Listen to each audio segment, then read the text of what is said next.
만나고 싶은 스님이나 제가자를 초대하는 단박 인터뷰 순서입니다.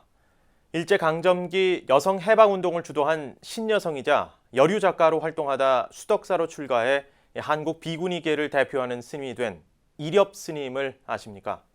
이렵 스님 열반 44주년을 맞아 스님을 재조명하는 첫 번째 학술대회가 최근 열렸습니다. 이렵 스님의 4대 손상좌이자 김이렵 문화재단 부이사장 경환 스님을 전경윤 보도국 교계문화부장이 만났습니다. 예, 스님 안녕하십니까? 네, 안녕하세요. 예. 자, 우리 경환 스님은 한국 비구니계의 큰 별로 손꼽히는 이렵 스님의 4대 손상자이시군요. 네, 손상자이시고 이렵 스님 하면은 여성해방운동을 주창한 신여성으로 불립니다. 자, 먼저 그 이렵 스님, 우리 이제 손상자이신데 4대 이렵 스님은 어떤 스님입니까? 네, 이제 제가 손상자이기 때문에 예. 노스님이 이렇다 저렇다 이렇게 말씀드린다는 건 좀 송구스러운 일이긴 하지만 예. 좀 방금 전에 말씀하신 대로 이런 그 출가 전에 신여성이라든지 예. 혹은 또 제1세대 여성 문학가 또 여성 계몽운동을 활발히 하셨다 이래서 출가 전 삶은 좀 잘 알려져 있지만 예. 출가 이후에 얼마나 이렇게 철저한 수행을 하셨는지 이런 거에 대해서는 좀 잘 알려지지 않아서 그것에 대해서 좀 말씀을 드리고 싶습니다. 예. 그러니까 저희 이제 수덕사 덕순총님 방장 스님이신 이제 설정 큰 스님이 계신데 그분이 근래에 이런 말씀을 많이 하세요. 네. 그러니까 조선조 500년을 거치고 또 일제 강점기를 지나면서 한국 선불교의 맥이 거의 끊어졌다시피 했고 선풍도 다 잦아들었었는데 그때 그것을 일으켜 주신 분이 경허 스님 또 만공큰 스님이시고 그 또 특이하게 만공큰 스님은 남녀를 이렇게 차별을 두지 않고 네. 다 제자를 받아들였기 때문에 비구니 제자들이 참 상당히 많았습니다. 예. 예. 그 중에 이제 직접 또 지도를 받으시고 인가를 받으신 스님들이 이제 몇 분 계시는데 저희 이렵 노스님도 그렇게 직접 지도를 받고 또 인가를 받으셨기 때문에 뭐 그만큼 수행에 철저하셨기 때문에 네. 가능한 일이다 이렇게 말씀드릴 수 있고요. 그러니까 이제 다시 한번 정리를 하자면은 네. 한국 비구니계에서 그 선맥에서도 그 우뚝 솟은 그러니까 아주 수행에 철저하셨던 선사 스님이다 이렇게 말씀드릴 수 있겠습니다. 예. 한국 비구니의 이 선맥을 이은 스님이신데 네. 우리 그 이렵 스님을 좀 널리 알려야 할 텐데 그래서 널리 알리기 위해서 이 재단을 만들었군요. 이제 만들어져 있어요. 네. 김이렵 문화재단. 네. 지금 부이사장으로 지금 계신데요. 네. 예, 이사장 스님은 3대 손상자시고 네. 그 김이렵 문화재단 이게 어떤 단체인지 좀 소개해 주시죠. 네, 이제 김이렵 문화재단은 2010년에 처음 지금 초대 이사장이신 월송 스님께서 저희 문도들과 또 사부대중 뜨시는 분들 소수 분이 이렇게 합쳐서서 만든 지역의 작은 단체입니다. 그러니까 그 당시에 수덕사 주지 스님이셨던 옹산 큰 스님이시라고 계신데 그 스님께서 적극적으로 그쪽에 관심이 좀 많으셨거든요.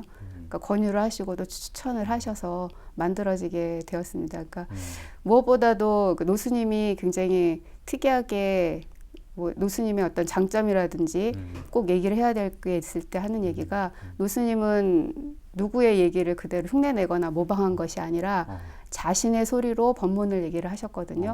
그러니까 그래서 또 독특한 화법으로 얘기하신 것 중에 이제 문화라든지 뭐 창조라든지 대문화인 이런 얘기를 많이 하셨어요. 근데 대문화인은 바로 이제 붓다를 말하는 거고 깨우치면 다 대문화인이 되고 그래서 그 붓다 깨우친 사람 대문화인은 어떤 생활을 하든지 다 창조적인 생활을 하게 된다 이렇게 말씀을 하셨거든요. 네. 그러니까 그런 문화를 그러니까 곧 불교라고 보신 거죠. 그러니까 이제 문화재단이라고 해서 첫 번째는 이제 이런 이렵 스님의 이런 사상을 널리 알리는 것이고 그리고 뭐 이제 궁극적으로 보자면 공감과 배려하는 이런 사회에 큰 도움이 되는 어떤 그것을 지향하는 단체라고 이렇게 말씀드릴 수 있겠습니다. 예. 자, 이 김이렵 문화재단이 지난 12일이었죠? 6월 네. 12일 날 제1회 학술대회를 열었습니다. 1회였군요, 이번이. 네. 1회였는데 이번 행사는 어떤 의미가 있는 행사였습니까? 네, 이제 흔히 노스님의 삶을 역설적이라고 말씀들을 많이 하시는데 아까도 말씀드렸다시피 그런 출가 전의 궤적들 때문에 뭐 여성이라든지 문학 이런 쪽에서는 연구가 이제 다양하게 계속돼 왔어요. 그렇지만 이런 철학이나 사상 분야 이런 쪽은 좀 심화되지 못한 부분이 예. 있어서 좀 아쉬운 점이 많았고 그런 것들을 좀 우리가 중간에 촉매제 역할을 해야 되겠다 생각을 해서 이번에 이제 열리게 되었는데 이제 무엇보다도 그 근처에 가까운 있는 한서대학교에서 장소랑 이런 건 다 협찬을 해주셨고 또 가장 또 감사한 일은 저희 덕승총님의 방장 스님이신 예. 설정큰 스님께서 직접 참석을 해주셨고 또 그 교구장 스님이신 정묵 스님도 예, 오셨고 그 아래 또 뭐 여러 고승 대덕께서도 다 참여를 하셔서 끝까지 함께 자리를 해주셔서 아주 뜻깊은 자리였습니다. 예. 그리고 이제 발표를 해주신 예. 뭐 선생님들 예. 스님들이 아니고 예. 선생님들은 이제 서울대학교의 뭐 박민호 교수라든지 유명한 분이네요. 예. 네 그리고 이제 여성 불교 철학 이런 것을 심도 깊게 다뤄주신 분은 또 미국에 계신 미국 아메리칸 대학의 박진영 교수 예. 또 사적인 것을 조망해 주신 뭐 동국대 김광식 교수 예. 또 문화 콘텐츠 분야를 얘기해 주신 유준월 교수 또 이런 연구사를 쫙 조망해 준 김주일 교수 이런 분들이 또 다양하게 발표를 해주셨습니다. 근데 뭐 역시 첫 술에 배부를 수는 예. 없다고 이렇게 역시 다양하게 하다 보니까 역시 저희가 하고 싶었던 그 깊이 있게 다루지 못한 것은 이번에도 역시 아쉬움으로 남아서 저희 방장 큰 스님께서도 그런 점을 무척 아쉬워하셨고요. 이제 다음에 학회가 하게 된다면 이제 그 점을 거기에 더 중점을 두고 그렇죠. 그렇게 해야 될 거라 생각을 하고 그게 이제 이렴 노스님이 다시 당신의 그 글에서 이렇게 밝히신 게 있거든요. 예.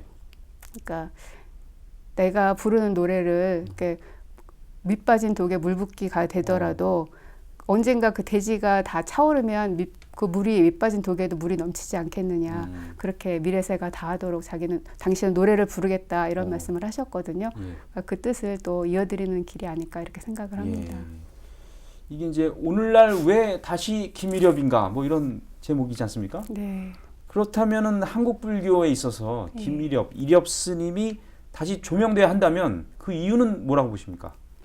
60년대에 다시 그러니까 절필을 하셨다가 예. 다시 책을 발표하신 것이 어느 수도인의 회상이라든지 예, 제목을 알고 있습니다. 청춘을 불사르고 예, 예. 그러니까 이 제목 자체도 엄청 센세이션했고 그렇기 때문에 그거는 당시에도 굉장히 재미를 사람들이 느꼈다는 얘기이긴 해요. 근데 이제 그것뿐이 아니라 제가 지금 봐도 그러니까 굉장히 깊이 있는 글들이 많습니다. 그러니까 제가 처음 출가를 했을 때 저희 사형님이 행자 때 같은데 이거 한번 읽어보라 이렇게 책을 주셨어요. 근데 그때는 뭐 이런 거를 쓰셨나 이런 생각도 들고 그러니까 제가 다 이해를 못한 거죠. 그러니까 요즘 이제 와서 제가 일을 하기 위해서 다시 자료 정리를 하고 하느라고 보니까 그 방대한 사상이나 깊이가 굉장하시거든요. 그러니까 재미도 있고 깊이도 있고 그리고 이제 요즘 읽어야지 그래 맞아 이게 맞는 말이야 이런 게 참 많아요. 그러니까 이 현대인들한테 길을 잃고 있는 현대인들에게 길을 가르쳐주고 또 어떻게 살아야 될지를 가르쳐주시는 그런 메리트가 있는 것이고 또 그 깊이가 있기 때문에 미래에도 충분히 가능성이 있기 때문에 아마 다시 조명이 돼야 되지 분명히 조명이 돼야 된다고 생각을 하고 더욱이 또 하나 자료로서의 가치가 있는데요. 이게 근대사에서 이렇게 직접 자신의 글을 남기신 분이 거의 없습니다. 스님뿐이 아니라 이제 여성으로서도 그렇고 그리고 이제 전체 한국사를 보더라도 그렇게 여성으로서 자신의 소리를 냈다는 거는 굉장히 드문 일이거든요. 그러니까 그 자료로서의 가치 또 그 깊이로서의 가치만 하더라도 무궁무진하다고 할 수 있겠습니다. 네. 자 그렇다면 이제 이렵 스님의 삶이라든지 사상, 어떤 철학이라든지 이런 걸 널리 알리기 위한 어떤 계획이랄까요? 그리고 이제 이거 하나의 문화 콘텐츠로 좀 더 육성할 수 있는 방안 이런 게 좀 있습니까? 네. 제가 혼자서 한다고 되는 게 절대로 아니고 저 혼자서는 뭐 생각할 수도 없는 게 많고요. 여러분들이 뜻을 모아야겠지만 저희 이제 후손되는 입장으로서 보면은 이런 노스님의 깊이 있는 사상을 널리 알리는 것이 될 것이고 이제 학회에서 여러분들이 발표를 많이 하셨는데요. 이제 유준월 교수를 비롯해서 그러니까 뭐 크게 그런 문화적인 면에서 본다면은 문화 콘텐츠로서 무슨 문학상이나 뭐 그런 문학관을 건립한다든지 그리고 지역과 연계해서 뭐 문화 힐링 테마파크 이런 것도 말씀을 하시더라고요. 근데 그런 것들이 이제 혼자서 되는 일은 아니고 여러분들이 같이 합쳐져야 그렇죠. 될 일이라고 생각을 합니다. 예. 자, 오늘 이 이력 스님에 대해서 조금이나마 이해할 수 있는 그런 시간이 됐던 것 같습니다. 스님 오늘 말씀 대단히 고맙습니다. 네, 감사합니다.